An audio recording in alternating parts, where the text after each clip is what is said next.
Hello, my she-devils and demons. This is Nurse Hatchet, she-wolf of the Wolf Pack.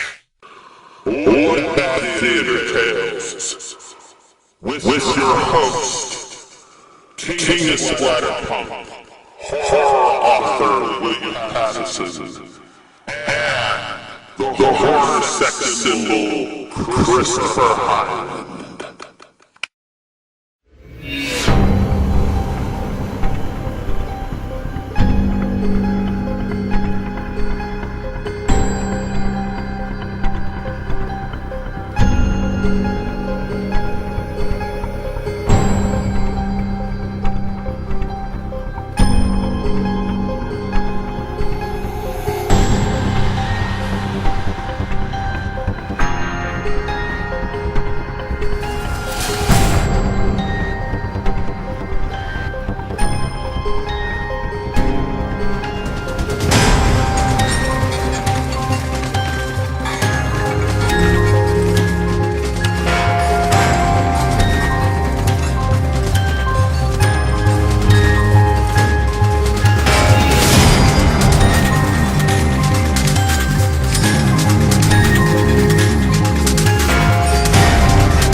Gore scares everybody, and welcome to Bloodbath Theater Tales.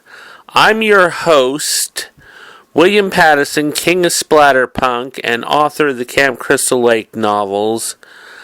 Unfortunately, my special guest co-host, Christopher Hyland, couldn't make it this time.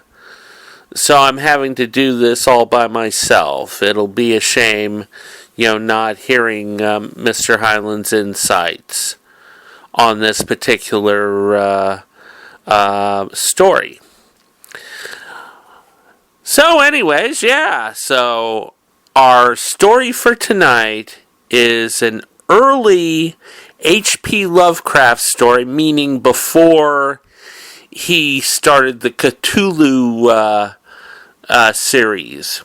This one's around the time when he was doing color out in space, and those type of ones are, the Herbert West stories. This story is called Pickman's Model, and it's about an artist and his unique paintings.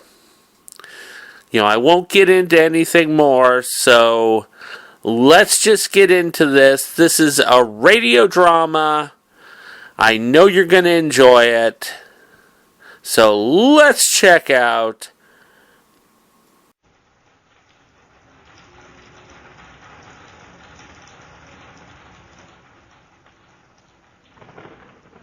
The world is a safe and solid place, anchored to reality in safe and solid ways. But artists see things differently from the rest of us. And in the case of the celebrated New England painter Richard Upton Pickman, they see them very differently indeed. Pickman's Model by Howard Phillips Lovecraft.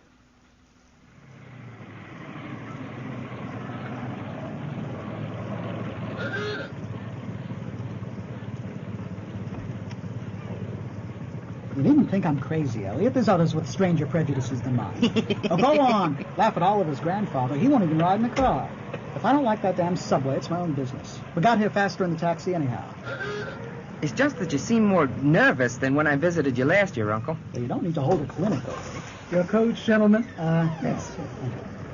There's plenty of reason for my nerves, Elliot. I'm lucky to be sane at all. You can talk to me, Uncle Ned. We've always been more like friends than relatives, and if I've learned anything from that damn prep school, it's how to keep my trap shut. Oh, yes. I heard the official version of your little problem there.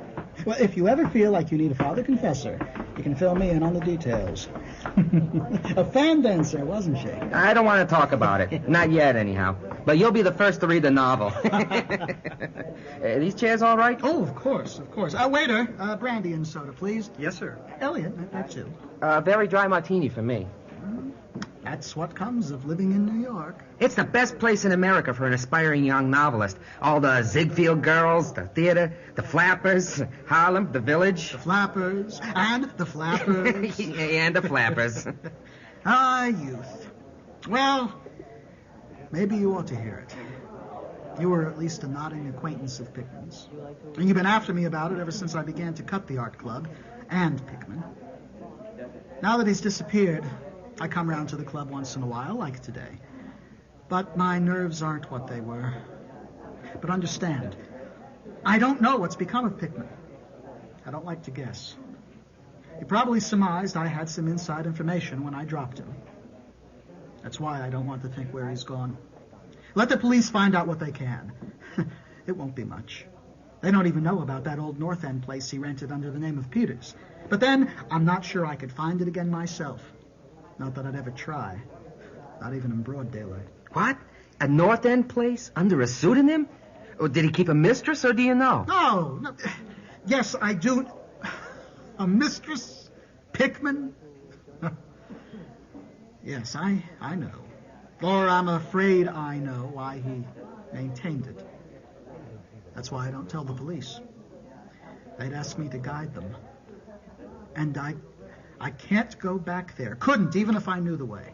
Well, you've certainly got me thoroughly intrigued. If not for a lady friend, why did he keep a hideaway? Drugs?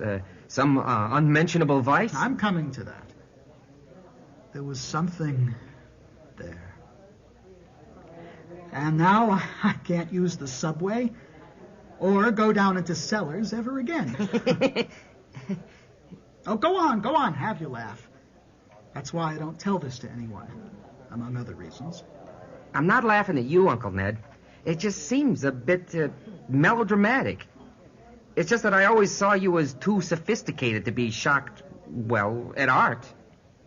Art. You should understand me well enough to know I'd never have dropped Pickman for the same silly reasons fussy old women like Dr. Reed or Joe Minot or Rosworth did. Morbid art doesn't shock me. And when a man has the genius Pickman had, it's an honor to know him, no matter what direction his work takes. Boston's never had a greater painter than Richard Upton Pickman. On that, I've never swerved an inch, not even when he showed that ghoul feeding. That's when Minot cut him, remember? Of course. The Back Bay Philistine. Yes, yes. But you know, it takes profound art and insight into nature to turn out stuff like Pickman's. Any magazine cover hack can splash paint around wildly and call it a nightmare or a witch's Sabbath or a portrait of Satan himself. But only a great painter can make such a thing really scare or ring true. Only a real artist knows the actual anatomy of the terrible, the physiology of fear, the exact sort of lines and proportions that connect up with hereditary memories of fright, the color contrasts, the lighting to stir the dormant sense of strangeness. A Fuseli, a Goya can truly bring a shiver, while a Weird Tales cover merely makes us laugh. Doré had it, Blake had it, and Pickman had it as no man ever had it before. Or, I hope to God, ever will again. Your drinks, gentlemen. Oh, put it on my tab. And, for you... Thank you, sir. You're very generous. Just steer newcomers to some other corner. And freshen our drinks in a bit. Yes, sir. You know, in ordinary art, there's all the difference in the world between the vital, breathing things drawn from nature or models and the artificial truck commercial small fry reel off in a bare studio by rule. The really weird artist has a kind of vision which summons up scenes, models, from the spectral world he lives in. If I had seen what Pickman saw... Oh, no. I wouldn't be alive if I'd seen what that man saw. God. Time for a drink before we get any deeper here. You recall Pickman's forte was faces. I don't believe anybody since Goya could put such sheer hell into a twist of expression. And before Goya, you have to go back to whoever did the gargoyles for Notre Dame. They believed all sorts of things back in the Middle Ages. Maybe they saw all sorts of things, too. It was a curious time. I remember your asking Pickman once yourself, the year before you went off to Princeton, where in hell he got such ideas. Wasn't that a nasty laugh he gave? What a young fool I was then. Every artist and every medium must hear that line 100 times a year. Well, it was partly because of that laugh that Reed dropped him. He'd taken up comparative pathology and was full of pompous nonsense about the bioevolutionary significance of this or that mental or physical symptom. He said Pickman repelled him more and more each day, even frightened him towards the last. He talked a lot about diet, said Pickman must be abnormal and eccentric to the last degree. He wrote me that the fella's features were developing in a way that wasn't human. I told him he'd let Pickman's paintings get on his nerves. He wrote me that you told him the same thing yourself. So I did. But then I didn't drop Pickman for such conventional reasons. My admiration for him kept growing. Ghoul feeding was a tremendous achievement. As you know, the club wouldn't exhibit it, and the Museum of Fine Arts wouldn't accept it as a gift. Nobody would buy it. Pickman had it right in his house till he went. Now his father has it up in Salem. You know, Pickman comes from old Salem stock. A witch ancestor of his was hanged in 1692. No, I didn't know.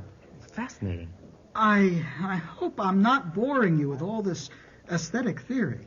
I did promise you the inside story on Pickman. No, not at all. But I still don't see... If you were such an admirer, why did you drop him? Well, I got into the habit of calling on him quite often. His work had put the idea of a monograph on weird art into my head. He was a gold mine of ideas. He showed me all the paintings, drawings, pen and ink sketches he had about. Those would have got him kicked out of the club now. Before long, I was pretty nearly a devotee and listened long hours like a schoolboy to art theories and philosophic explanations wild enough to qualify him for the Danvers Asylum. One evening, he hinted that if I were fairly close-mouthed and none too squeamish, he might show me something unusual.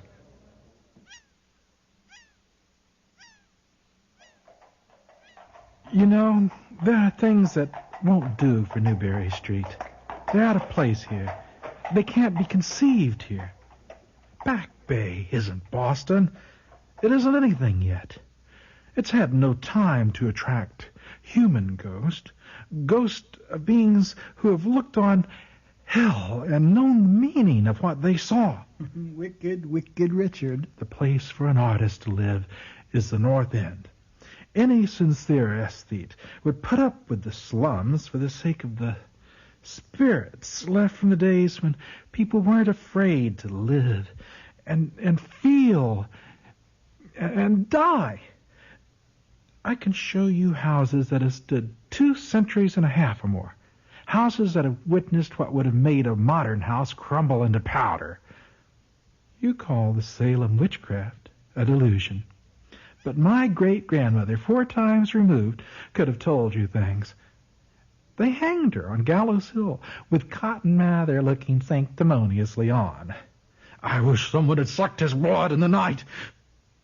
I could show you a house he feared to enter, in spite of all his fine, bold talk. He knew things he didn't dare put in that stupid book, Wonders of the Invisible World. Did you know the whole North End once had a set of tunnels that connected certain houses with the burying ground? And, see, let them prosecute and persecute above ground. There were places below where voices laughed in the night. Why, man, out of 10 surviving houses built before 1700, I'll wager that in 8 I can show you some queer thing in the cellar. Bricked up arches, wells leading nowhere.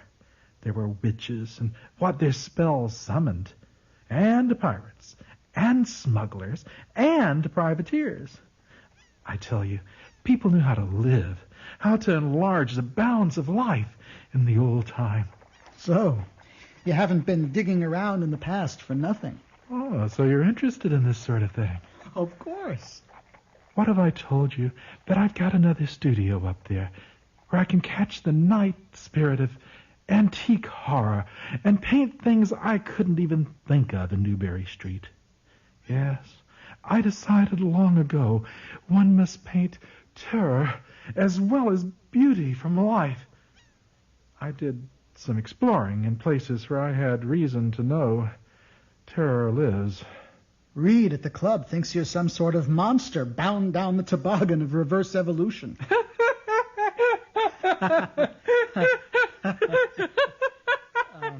You said another studio? It isn't so very far from the elevated as distance goes, but it's centuries away as the soul goes. The windows are boarded up, but I like that. I don't want daylight for what I do. I paint in the cellar. I think you'd enjoy the pictures.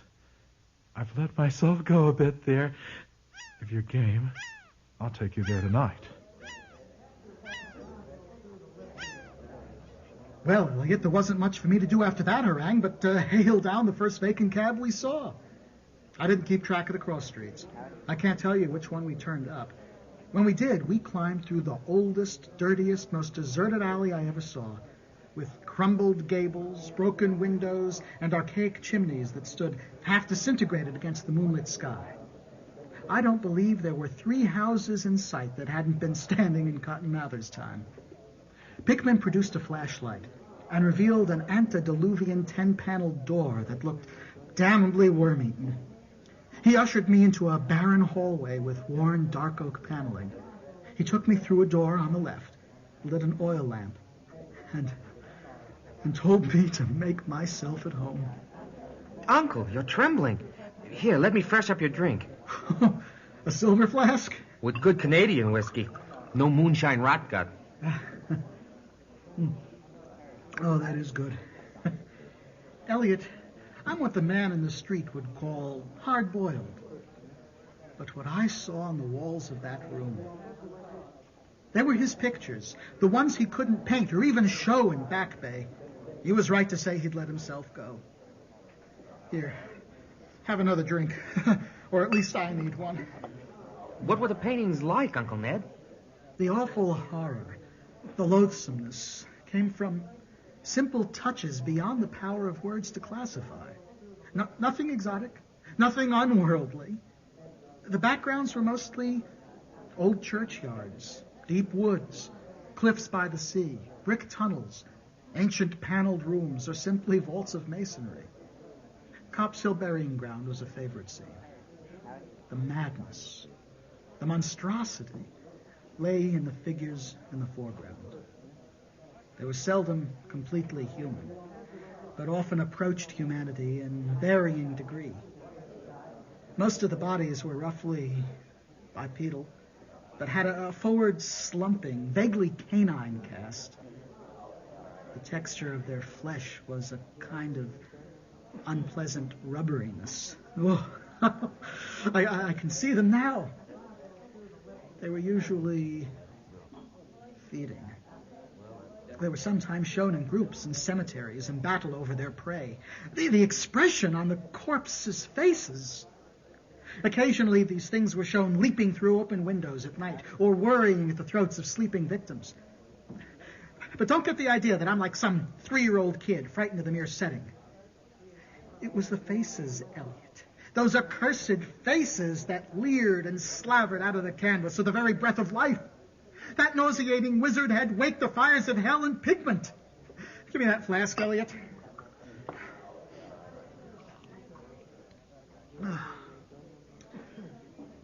I began to see a hideous relationship in the face of the human and the non-human figures. He was establishing a gradation of morbidity between the frankly non-human and the degradedly human, a sardonic evolution. These dog things were developed from mortals. There was one piece called The Lesson. Can you fancy a squatting circle of nameless dog-like things in a boneyard, teaching a small human child how to feed? Some had exchanged their young with mankind, changelings. There was a picture of a Puritan family sitting about while the father read from Scripture. Every face but one, showing nobility and reverence. But that one reflected the mockery of the pit. It was the kin of the unclean things. And in a spirit of supreme irony, Pickman had given the features a very perceptible resemblance to his own. He then asked if I would care to see his modern studies. I hadn't given him my opinions. I was speechless with fright and loathing. He felt highly complimented. I thought I'd just about recovered my wind and gotten used to those pictures, which turned colonial New England into a kind of annex of hell. But that next room forced a real scream out of me. This chamber brought horror right into our own daily life. God, how that man could paint! There was a study called Subway Accident, in which vile things clambered up from the floor at the Boylston Street subway station and were attacking the crowd of people on the platform. In another, things lurked behind furnaces and cellars, grinning as they waited for their first victim to descend the stairs. One disgusting canvas depicted a vast cross-section of Beacon Hill, with ant-like armies of mephitic monsters squeezing themselves through burrows that honeycombed the ground. There was a scene in an unknown vault where scores of beasts crowded about one who held a Boston guidebook he seemed to be reading aloud. He was pointing to a certain passage, and every face was so distorted with epileptic, reverberant laughter. I almost thought I heard the echoes. The title of this picture was Holmes, Lowell, and Longfellow lie buried in Mount Auburn. I can see how that could be quite perturbing. How were you reacting to Pickman after all this horror show? I saw his utter inhumanity, his callous cruelty clearly now. He must be an enemy of all mankind to take such glee in the torture and degradation of brain and flesh. The paintings terrified because of their very greatness. Their art was the art that convinced. We saw the demons themselves and feared them. The odd part was, Pickman got none of his power from bizarrerie. Nothing exaggerated. Details were almost painfully defined, and the faces, pandemonium itself. The man was not a fantasist at all. He coldly and sardonically reflected some stable, mechanistic, and well-established horror world which he saw full on. Whatever blasphemous shapes he glimpsed, whatever baffling source he drew on for his images, one thing was plain. Pickman was a realist.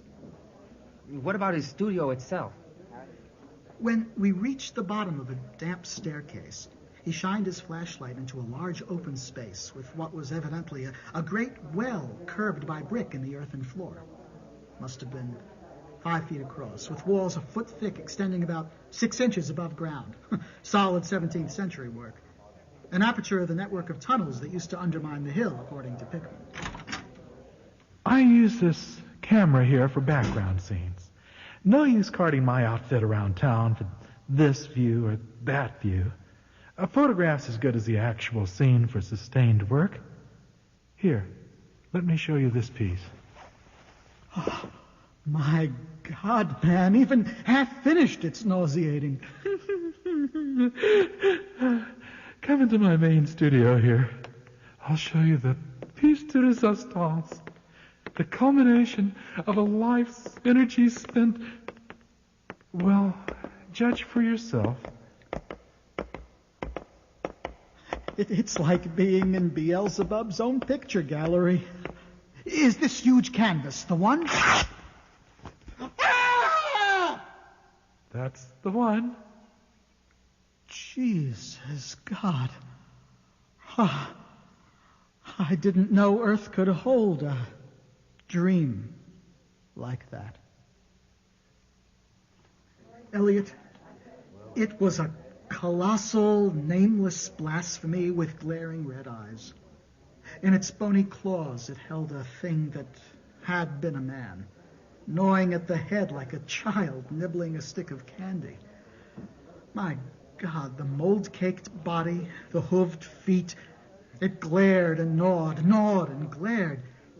It would take a glimpse into the netherworld, a suspension of nature's laws, to let a man paint a thing like that without a model. Tacked up to a vacant part of the canvas was a badly curled-up photograph, I thought for a background which Pickman meant to paint. I reached out to uncurl and look at it when suddenly Pickman started as if he'd been shot. He'd been listening with peculiar intensity ever since my scream set off unaccustomed echoes in the dark cellar. Now he seemed frightened. Shh. The hell was that? For your life. Shut up. My God, man. A revolver?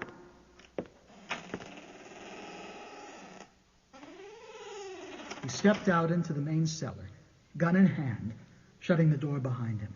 Nya, Ria, Cthulhu, Patan! Nya, Ria, Cthulhu, Patan!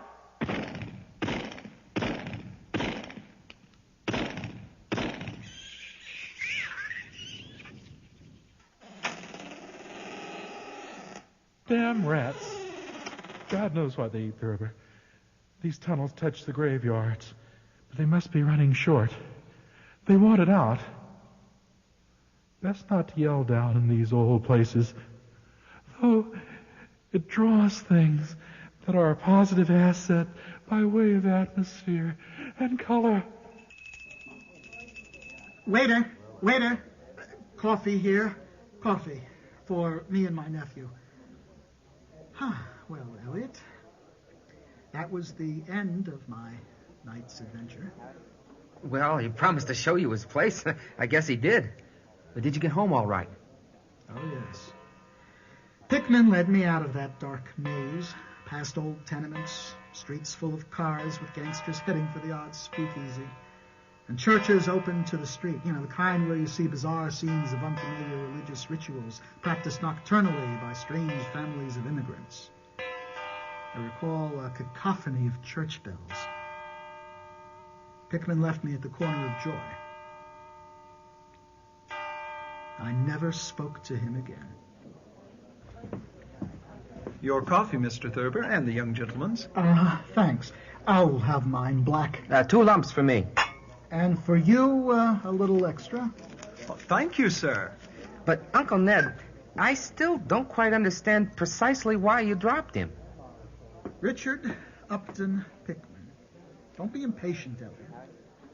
Pickman, the greatest artist I have ever known, and the foulest being. He wasn't strictly human, you know. Old Reed was right.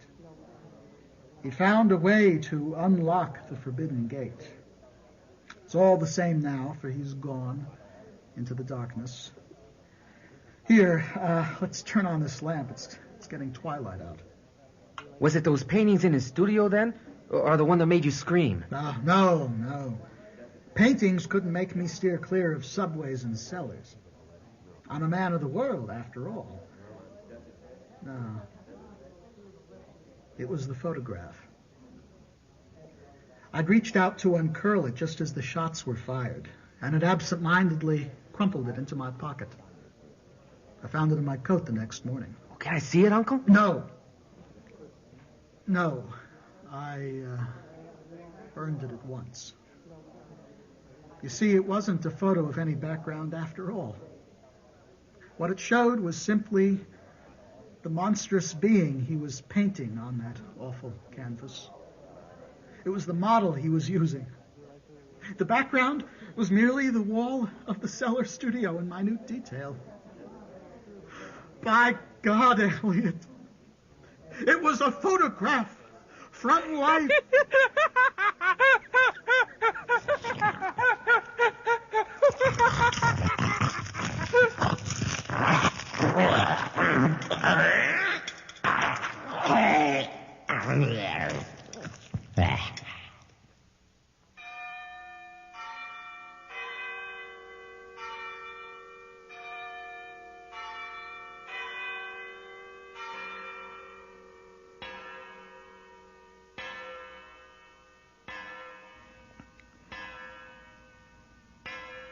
Pickman's Model was adapted by Beryl Boykin and featured Doug Kay as Ned, Ross Milkey as Elliot, Beryl Boykin as Richard Upton Pickman, Walter Reeves as the doorman and the waiter, and Julian P. Reed as the monster.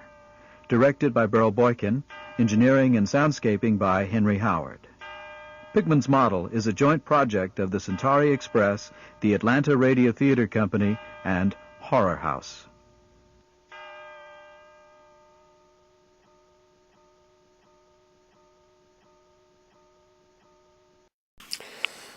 Alrighty, so that was Pickman's Model. I hope you enjoyed it. I have to say that it is one of my favorite H.P. Lovecraft stories.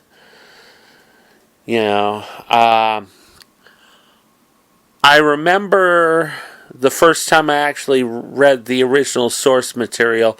I had known about this story for a long time because I had seen an adaptation of it as an episode of Rod Serling's Night Gallery. And, it was years later that I got a copy of H.P. Lovecraft's short stories, and I ran into the fact that this was, Pickman's Model was in there. And I read the original story and was just blown away by it.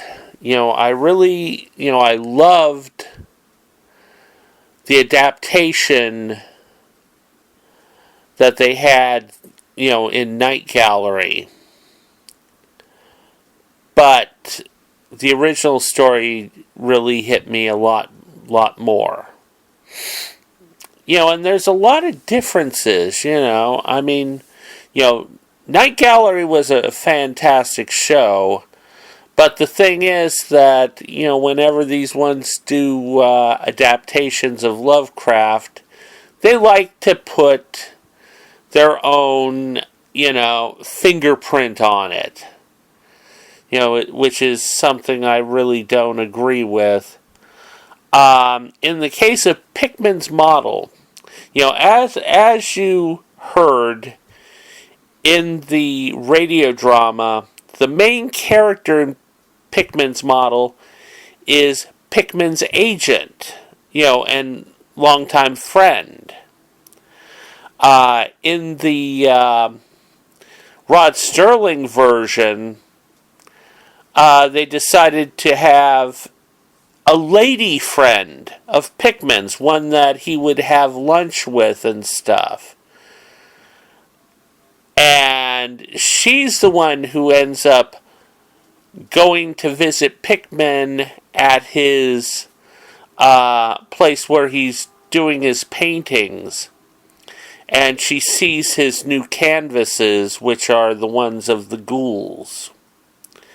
And of course, in this version, there is no mistaking the fact that Pickman is in fact related to the ghouls.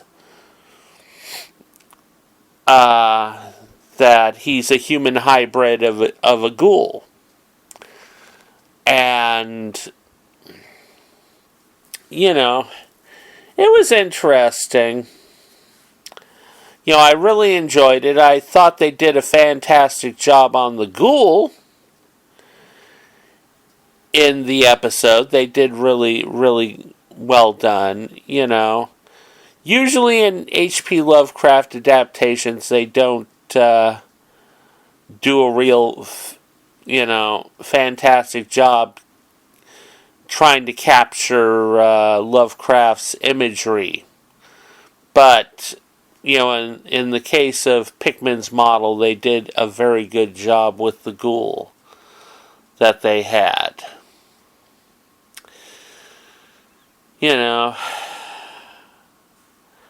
I love H.P. Lovecraft. Let's put it this way, people.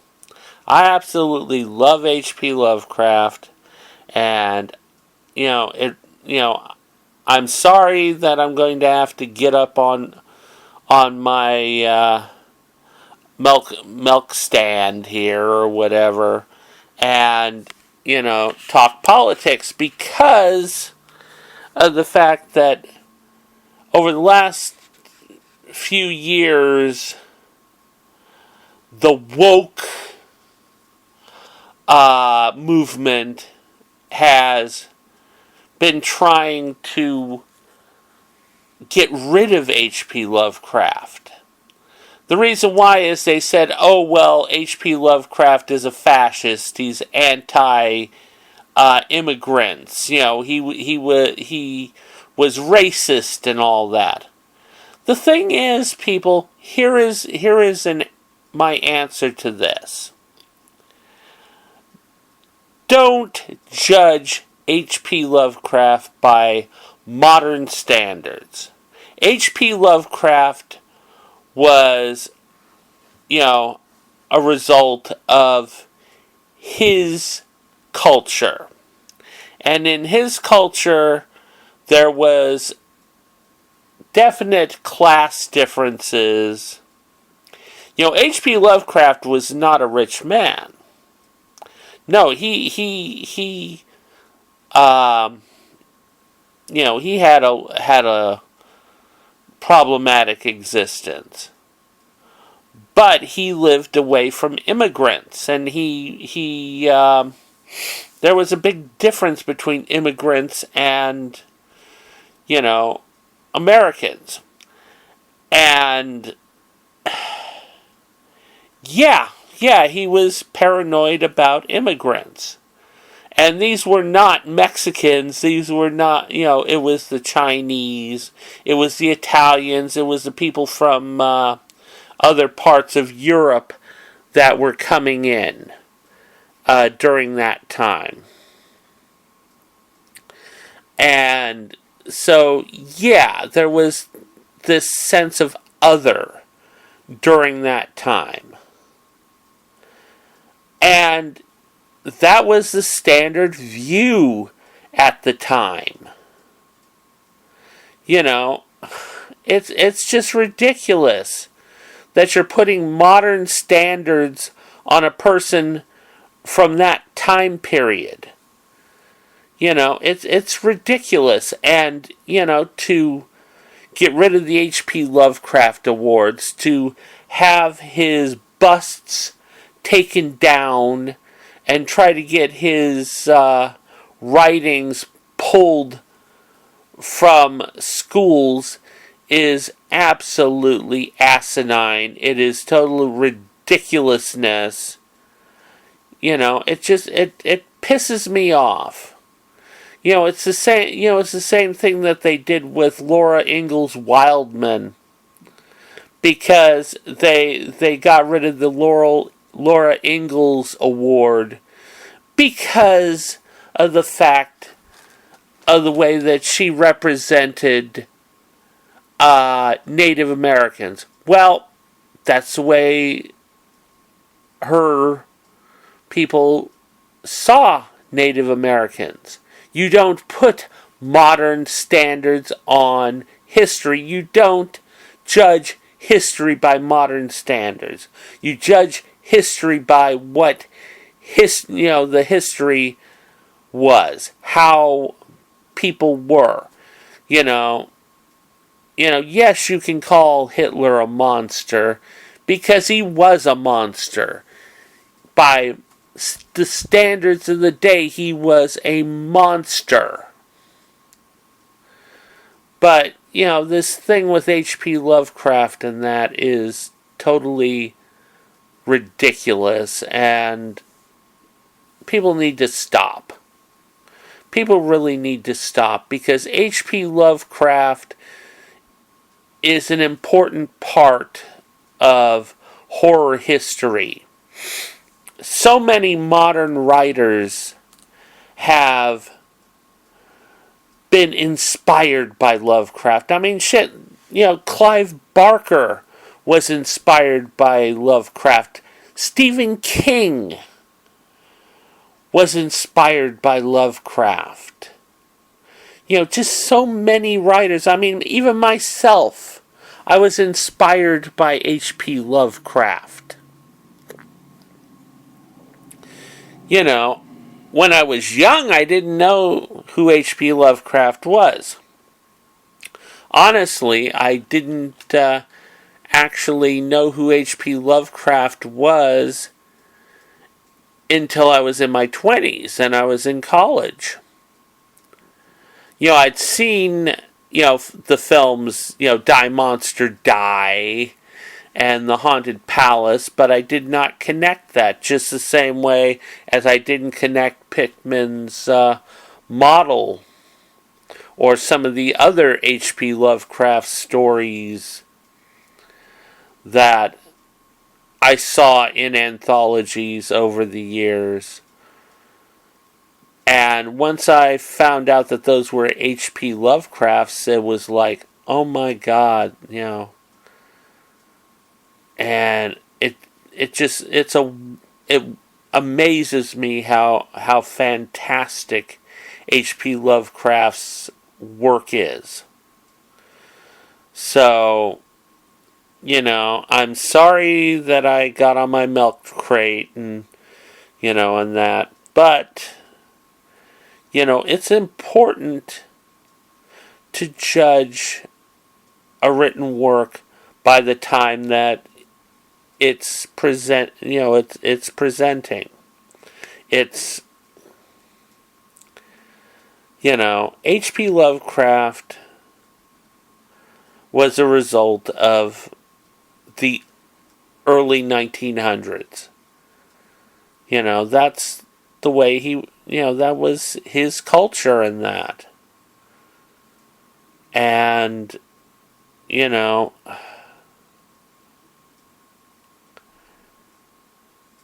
it's ridiculous. Anyways, so that's all I've got to say on H.P. Lovecraft's Pickman's Model. Hopefully next time Mr. Highland will be available so we can have a regular discussion. I know this is a lot shorter than one of our discussions when we do these Bloodbath tales, but you know what can I say about, you know, on my own? You know, it's a lot more limited. So anyways, yeah, so check that out. We'll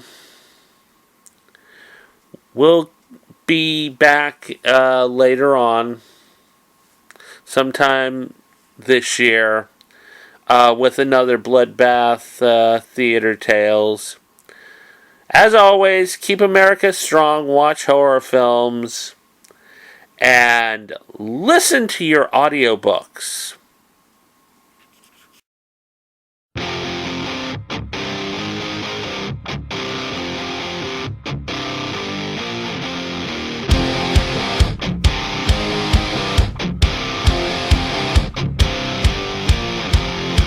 The secret side of me, I never let you see. I keep it caged, but I can't control it. So stay away from me, the beast is ugly. I feel the rage and I just can't hold it. It's scratching on the walls, in the closet, in the halls. It comes awake and I can't control it. Hiding under the bed, in my body, in my head. Why won't somebody come and save me from this? Make it end. I feel it deep within, it's just beneath the skin. I must confess that I feel like a monster. I hate what I've become, the nightmare's just begun. I must confess that I feel like a monster.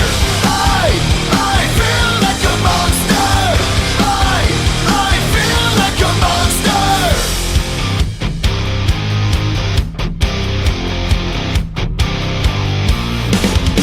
My secret side I keep hid under lock and key. I keep it caged, but I can't control it.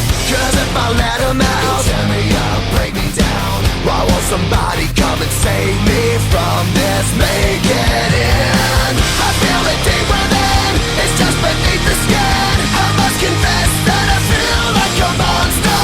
I hate what I've become, the nightmare's just begun. I must confess that I feel like a monster. I feel it deep within, it's just beneath the skin. I must confess that I feel like a monster. I feel like a monster.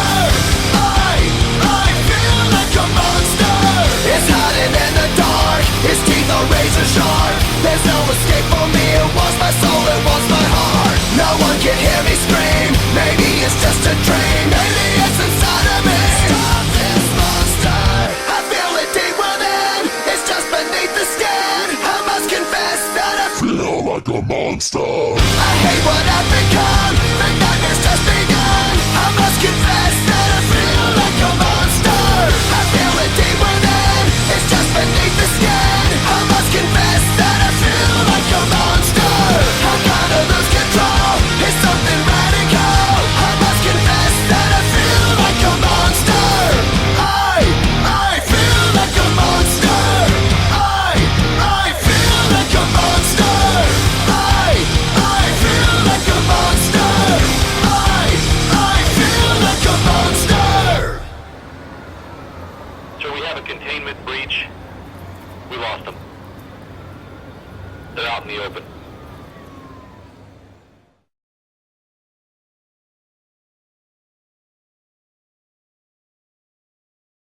The international